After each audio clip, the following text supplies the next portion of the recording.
So guys आज हम कुछ इस तरह के वाक्यों की इंग्लिश सीखने वाले हैं, जैसे आप रहने दो मैं कर लूंगा, आप रहने दो वह मुझे बताएगा, आप रहने दो राजेश पढ़ेगा, आप रहने दो हम उसे बता देंगे। So welcome back to my channel guys, और आज का हमारा फॉर्मूला नंबर है 42 और आज की इस वीडियो में हम सीखने वाले हैं इस तरह के वाक्यों की इंग्लिश जो हम अपने रोजाना की हिंदी के बोलचाल में बोलते ही है। तो इतनी आसानी से इसे हम इंग्लिश में बनाना सीखेंगे कि आपके लिए भी रोजाना इसे इंग्लिश में बोलना आसान हो जाएगा। तो सबसे पहले तो समझ लेते हैं कि ये वाक्य किस टाइप के हैं। जैसे कि आप रहने दो मैं कर लूंगा, बोलते ना आप रहने दो, आपसे नहीं होगा, आप रहने दो मैं कर लूंगा। आप रहने दो वह मुझे बताएगा, यानी आप मत बताओ वह मुझे बताएगा, आप रहने दो। आप रहने दो राजेश पढ़ेगा, यानी आप मत पढ़ो राजेश पढ़ेगा, आप रहने दो। आप रहने दो हम उसे बता देंगे, यानी बताने का काम जो है वो आप रहने दो हम बता देंगे।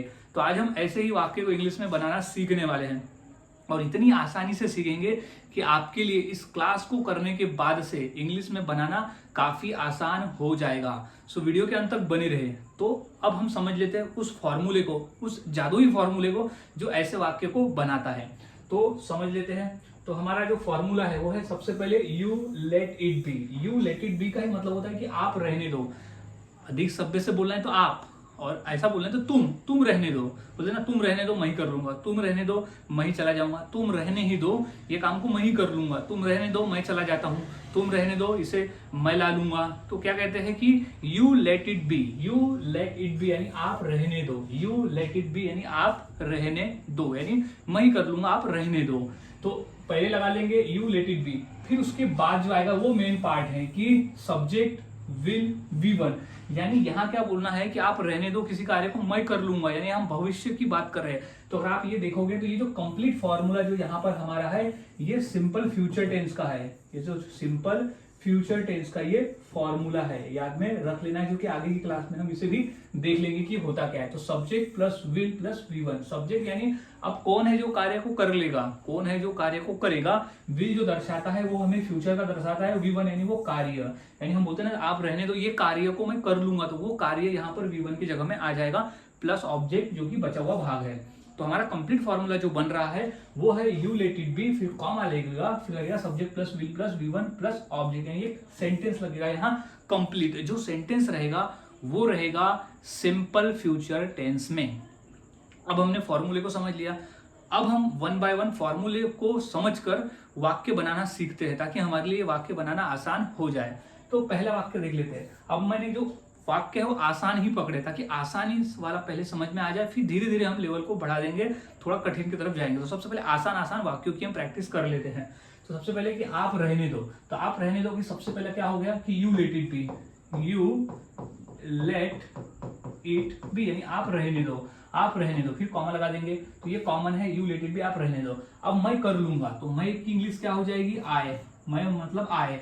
अब आई के बाद सब्जेक्ट हो गया मैं आए, फिर विल, आई विल कर लूंगा, करूंगा तो आई will do, I will do, या इससे मैं करूंगा तो हम इट भी लगा सकते हैं, तो लेकिन आई विल डू मैं करूंगा।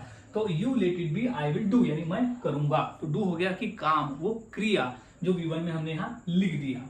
अब है कि आप रहने दो वह मुझे बताएगा, आप रहने दो, तो इसकी इंग्लिश हो जाएगी यू लेट इट बी यानी आप रहने दो, यू लेट इट बी वह मुझे बताएगा। तो वह क्या हो जाएगा, वह के लिए हम लिखते हैं ही।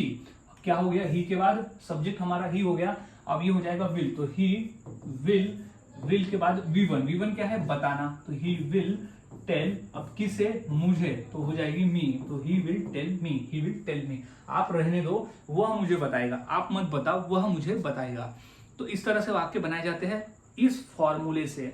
और प्रैक्टिस कर लेते हैं क्योंकि जितना अधिक हम प्रैक्टिस करेंगे उतना हमारे लिए आसान हो जाएगा इस फॉर्मूले को समझना। जैसे आप रहने दो राजेश पढ़ेगा, जो पढ़ने का काम है ना वो राजेश पढ़ेगा, आप रहने दो, तो इसकी इंग्लिश हो जाएगी। तो सबसे पहले हम बोलेंगे कि यू लेट इट बी यानी आप रहने दो, यू लेट इट बी आप रहने दो। क्या करेगा, राजेश पढ़ेगा, तो राजेश हमारा यहाँ हो गया सब्जेक्ट, राजेश हो गया हमारा यहाँ सब्जेक्ट और विल, तो राजेश विल, क्योंकि हम यहाँ बात कर रहे हैं फ्यूचर की, वो पढ़ेगा, तो राजेश विल, पढ़ना को हम इंग्लिश में कहते हैं रीड, तो राजेश विल रीड। तो आप रहने दो राजेश पढ़ेगा, तो राजेश विल रीड, यानी आप रहने दो राजेश पढ़ेगा, आप रहने दो। अब हो जाएगा कि आप रहने दो, हम उसे बता देंगे, यानी जो बताने का काम है वो आप रहने दो, वो राजेश यानी हम उसे बता देंगे।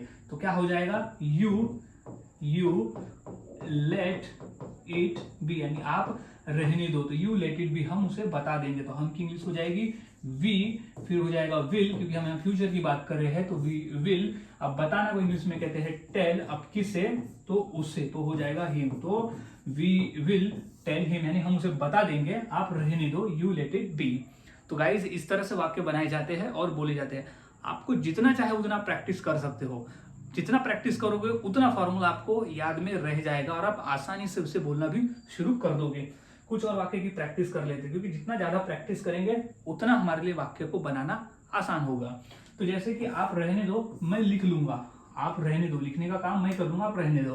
तो सबसे पहले तो हम लिखेंगे यू लेट इट बी, यानी आप रहने दो, तो यू लेट इट बी यानी आप रहने दो। तो क्या कर लूंगा, मैं लिख लूंगा, तो आई विल यानी लिख लूंगा, आई विल राइट, मैं लिखूंगा या मैं लिख लूंगा, तो आई विल राइट, तो मैं लिखूंगा, आप रहने दो, मैं लिखूंगा, लिखने का काम है, आप रहने दो, वो मैं ही कर लूंगा यानी मैं ही लिखूंगा, तो you let it be, I will write. अब आप रहने दो, वह चल जाएगा या वह चला जाएगा, वह चला जाएगा, तो क्या हो जाएगा, you let it B, you let it B, यहाँ याद में रख लेना है you let it B, you let it B, बस ये रख लेना है कि you let it B, you let it B, you let it B, यानी आप रहने दो, आप रहने दो, आप रहने दो, you let it B.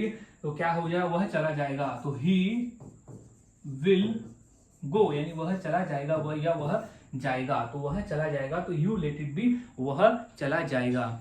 So guys इस तरह से वाक्य बनाए जाते हैं और बोले जाते हैं, काफी आसान है, बस आपको फॉर्मूले को याद में रखना होता है। अगर आप फॉर्मूले को याद में रख लेते हो तो इस तरह के वाक्य को तो आपके लिए आसान हो जाता है बनाना और फिर उसे बोलना। तो इसी फॉर्मूले के आधार पर मैं 2 वाक्य देता हूँ आपकी प्रैक्टिस के लिए, ताकि समझ में आ जाए कि आपको समझा है कि नहीं। तो ये हो जाएगा कि आप रहने दो, मैं समझा दूंगा, या आप रहने दो, मैं उसे समझा दूंगा, आप मत समझाओ, मैं समझा दूंगा। या फिर हो जाएगा आप रहने दो, वह वहां जाएगा, आप रहने दो, वह वहां जाएगा। तो ये 2 वाक्य की इंग्लिश क्या होगी मुझे मेरे कमेंट सेक्शन में जरूर बताएं और वाक्यों की प्रैक्टिस करते रहे। और हाँ गाइज, ऐसे ही आपको लगभग 100 वाक्यों की प्रैक्टिस करनी है, क्योंकि प्रैक्टिस मेक्स मैन परफेक्ट। जितना आप प्रैक्टिस करोगे बोलने की, उतना आप आसानी से इंग्लिश में बातें कर सकते हो और इसे बोल सकते हो। सो मिलता हूं और नए फॉर्मूला के साथ अगले वीडियो में। तब तक के लिए चैनल के साथ बने रहे, वीडियोस को देखते रहे और इसी तरह से 1 बाय 1 प्रैक्टिस करते रहे, क्योंकि जितना अधिक प्रैक्टिस उतना आप अच्छा हो जाओगे इंग्लिश में।